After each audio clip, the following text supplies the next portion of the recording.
I've always wanted to bring something new to Japan. And that was where kind of human-centered design really was a great opportunity for me, because human-centered design is essentially, it's a process that someone can learn. So that's why it's really good, because it's scalable. It's a process for identifying problems and then solving them really efficiently, essentially. But a lot of it has really close to traditional Japanese management principles, things like gemba, going to the factory floor, seeing how people work, the Toyota idea box, anyone can have an idea, the idea of working in a collaborative team, right? We know that since even the Meiji times, Japanese companies and Japanese organizations have sent their younger people just to go to the US. This was in the 1800s. Go to the US, have a look around, come back, tell us what you saw, right? So there was a lot of that.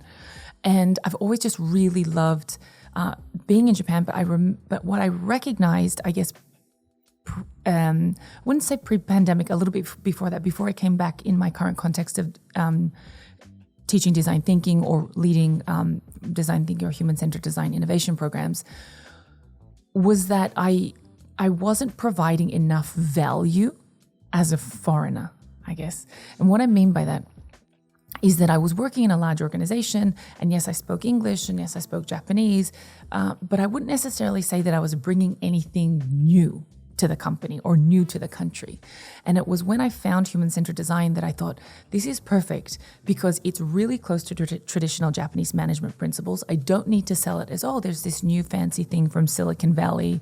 Everyone, let's be open to it. If anything, what I'm saying is, forget about how we've been operating in the 80s, 90s, and the early 2000s. Let's go back to the 1800s.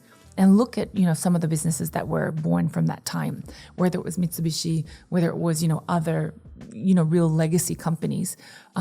They were born of that time. And there was a lot of human-centered design and the elements of human-centered design in how they were founded. And so I thought, this is perfect. We can bring it back without it kind of being this new thing.